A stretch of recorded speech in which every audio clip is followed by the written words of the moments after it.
Welcome to a special edition of OVR.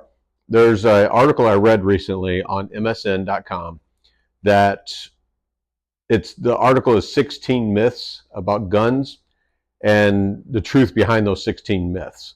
I don't need to address all 16, but I do need to address 5 of them from an OVR standpoint. So the first myth that I want to address is the myth that says a gun in the home makes you safer. Owning a gun does not, and I've quoted numerous times. There was a colonel that said, owning a gun is like owning a guitar and saying that you're a musician. You've got to work with it. You've got to practice. So just having it in the home, but never training with it, never practicing with it, never teaching safety to everybody else in your home can actually be worse than not owning it at all. The next myth is that more guns means less crime. Well, it depends on what you're referring to as crime.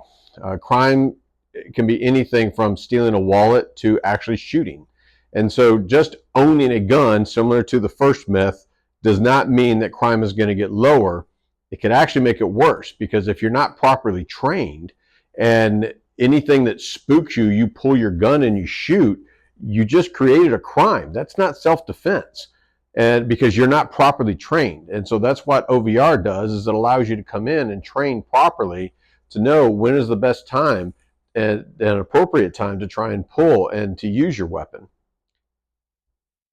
The next myth to address is law enforcement, that the police will always arrive on time and will always protect you. You can't really rely on anybody. I mean, in all honesty, you can't even rely on your best friend or your family member. You got to rely on yourself. And the only way to rely on yourself is to have it, to be properly trained when to use it, how to use it. And so you cannot rely on the police. They have other things that happen to go through 911. It takes time to make that phone call. So you've got to take care of yourself. The next myth to address is the gun owners don't need training. This goes back to even the first myth. Just because you own the gun doesn't mean you know how to use it. You have to train on it. You have to maintain that training with it. There's no such thing as a professional athlete who doesn't practice, who doesn't train. Just because they ran that play one time, a year later, they still have to practice it before they go and put it into effect in a game. Same thing with weapons, same thing with your firearms. You have to practice it. You have to maintain that skill or you'll lose it. The next myth to address in here is that guns are more dangerous than other weapons. Again, it depends on whose hands they're in.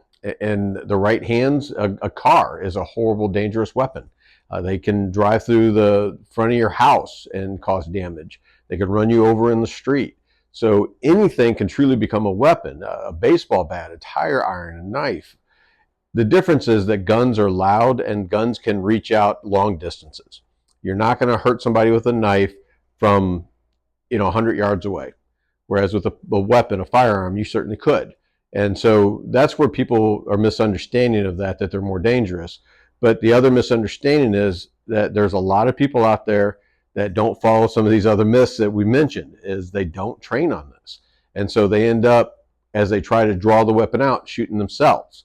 They end up shooting their family member in the house because they think somebody's in the house. They've never trained to know judgment shooting, and they just pull the trigger at whatever spooks them. So again, that's where OVR comes in. Get in here, work with us. Let us train you on judgment shooting, on properly drawing your weapon from your holster, from your fanny pack, from your purse, whatever it is you draw it from. And let us train you in the proper way, and let us debunk these myths.